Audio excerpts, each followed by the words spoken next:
دنیا میں دو لوگ اس طرح کے رہتے ہیں جو بیٹھے زمین پر ہوتے ہیں، ان کا تذکرہ عرش بریم پہ ہو رہا ہوتا ہے۔ جو بیٹھے زمین پر ہوتے ہیں ان کی باتیں عرش بریم پہ ہو رہی ہوتی، ساری کائنات اللہ اللہ کر رہی ہوتی، ساری کائنات اللہ کا ذکر کر رہی ہوتی ہے، لیکن میرا اللہ فرشتوں کی مجلس میں بیٹھ کے اپنے ان پیاروں کا ذکر کر رہا ہوتا ہے، فرشتوں کو اپنے ان پیاروں کی باتیں سنا رہا ہوتا ہے، ان پیاروں کی خوبیاں بیان فرما رہا ہوتا ہے۔ آگے فرشتے کہتے ہیں سبحان اللہ سبحان اللہ۔ فرشتے اللہ کے پیاروں کی باتیں سنتے ہی حمد و ثنا بیان کرنے لگتے ہیں۔ آخر وہ کون سے لوگ ہیں جو بیٹھے زمین پر ہوتے ہیں، ان کا تذکرہ عرش بریم پہ ہو رہا ہوتا ہے۔ حضرت امام حسین رضی اللہ تعالی عنہ کے صاحبزادے حضرت امام زین العابدین رضی اللہ تعالی عنہ کی مجلس لگی ہوئی تھی۔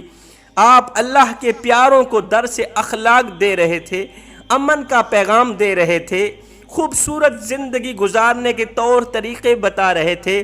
اتنے میں ایک شخص کھڑا ہوا، اس نے سوال کیا، حضرت وہ کون سے لوگ ہیں جو صرف سوچتے ہیں اللہ پوری کر دیتا ہے؟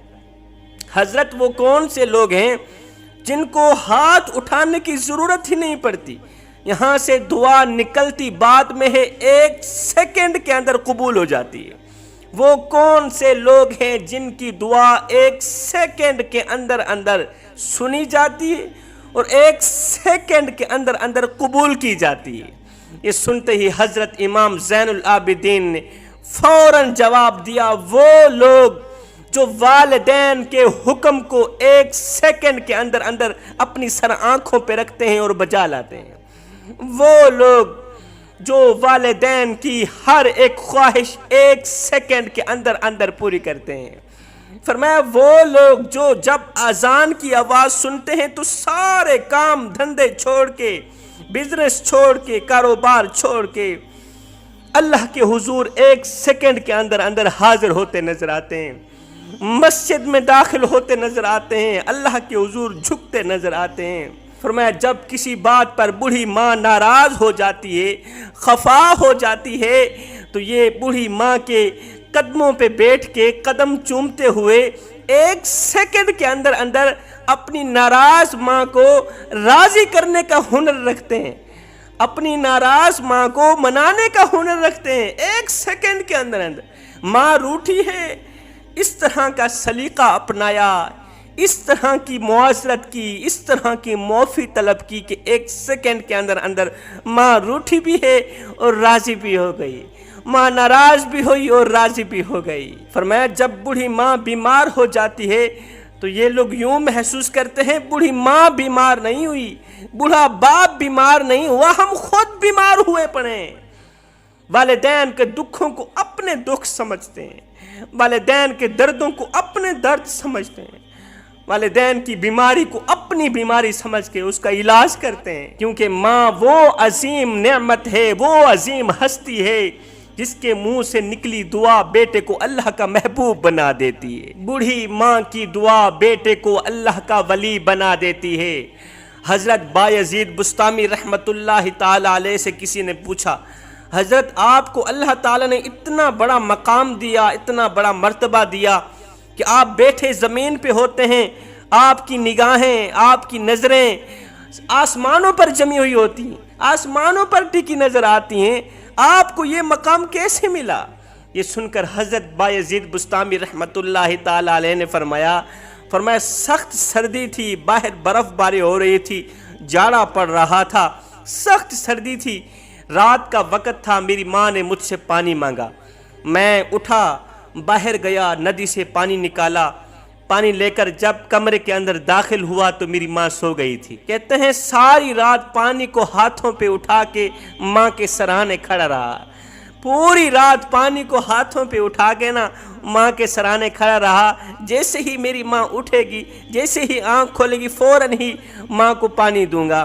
لیکن جب فجر کا وقت آیا، پوری رات پانی اٹھا کے کھڑے رہے ماں کے سرانے، جب صبح کی اذان کا وقت ہوا تو ماں کی آنکھ کھلی، دیکھا بیٹا پانی اٹھا کے کھڑا ہے، بایزید بیٹے تو سویا نہیں ہے، بیٹے تو سویا نہیں ہے۔ کہا ماں یہ کیسے ہو سکتا ہے، ماں پیاسی پڑی رہے اور بیٹا سکون کے خراٹے لیتا رہے، بیٹا سکون کی نیند سوتا رہا، یہ کیسے ہو سکتا ہے۔ یہ سنتے ہی میری ماں نے مجھے ایک دعا دی۔ وہ دعا کون سی تھی؟ رو کر کہنے لگی، او میرے کریم رب، میرا بایزید تیرے پیاروں میں سے ہے، میرا بایزید تیرے پیاروں میں سے ہے، تیرے فرما برداروں میں سے ہے، تو اسے قبول فرما لے، تو اسے اپنا محبوب بنا لے، تو اسے ولی بنا لے، اسے قبول فرما لینا۔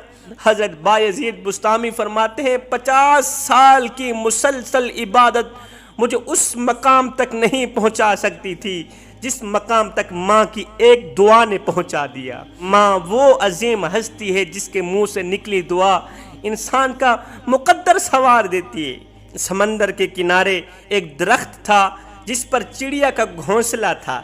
ایک دن تیز ہوا چلی اور چڑیا کا بچہ سمندر میں گر گیا۔ چڑیا بچے کو نکالنے لگی تو اس کے اپنے پر گیلے ہو گئے۔ جب سمندر سے بچے کو نکالنے لگی نا تو چڑیا کے اپنے پر گیلے ہو گئے، وہ لڑکھڑانے لگی۔ اس نے سمندر سے کہا، چڑیا نے سمندر سے کہا، اپنی لہر سے میرا بچہ باہر پھینک دو، یہی تیرے حق میں بہتر ہے۔ سمندر اپنی لہر کو حکم دو کہ میرا بچہ باہر پھینک دے، مگر سمندر نہ مانا۔ جب سمندر نہ مانا تو چڑیا بولی، دیکھ میں تیرا سارا پانی پی جاؤں۔ چڑیا سمندر کو دھمکی دینے لگی، میں تیرا سارا پانی پی جاؤں گی، تجھے ریگستان بنا دوں گی، تجھے کھنڈرات بنا دوں گی۔ سمندر اپنے غرور میں گر جا، غرور میں تھا کہ اے چڑیا، میں چاہوں تو ساری دنیا کو غرق کر دوں، چاہوں تو ساری دنیا ساری کائنات غرق کر دوں، تو چھوٹی سی چڑیا میرا بگاڑ ہی کیا سکتی ہے۔ چڑیا نے اتنا سنا تو بولی، چل پھر خشک ہونے کے لیے تیار ہو جا۔ اب چڑیا نے دریا میں سے ایک گھونٹ پانی کا بھرا، اڑ کے درخت پہ بیٹھ گئی، پھر آئی، گھونٹ بھرا، پھر درخت پہ جا بیٹھی۔ یہی عمل اس نے 7-8 مرتبہ دہرایا ہوگا۔ سمندر کو ریگستان بنانے کے لیے چڑیا ایک گھونٹ پانی کا پیتی ہے، درخت پر جا بیٹھتی ہے، پھر آتی ہے، پیتی ہے، درخت پر جا بیٹھتی ہے۔ قصہ مختصر جوانوں، چڑیا نے 20-22 مرتبہ یہی عمل دہرایا تو سمندر نے ایک زور کی لہر ماری، چڑیا کے بچے کو باہر پھینک دیا، چڑیا کے بچے کو باہر پھینک دیا۔ درخت جو کافی دیر سے یہ نظارہ دیکھ رہا تھا، کافی دیر سے یہ منظر دیکھ رہا تھا، یہ سب دیکھ رہا تھا، سمندر سے بولا، اے طاقت کے بادشاہ، تو جو ساری دنیا کو پل بھر میں غرق کر سکتا ہے، اس کمزور سی چڑیا سے ڈر کیوں گیا ہے؟ کمزور سی چڑیا نے تجھے دھمکی دی ہے کہ میں تجھے ریگستان بنا ڈالوں گی، تو اس کی بات پہ ڈر گیا؟ مجھے تو کوئی سمجھ نہیں آ رہی۔ سمندر بولا، نہیں، میں چڑیا سے کہاں ڈرا ہوں، او درخت، میں چڑیا سے کہاں ڈرا ہوں، میں تو ایک ماں سے ڈرا ہوں، میں تو ماں کے جذبے سے ڈرا ہوں، میں تو ماں کی ممتا سے ڈرا ہوں، میں تو ماں کی بد دعا سے ڈرا ہوں۔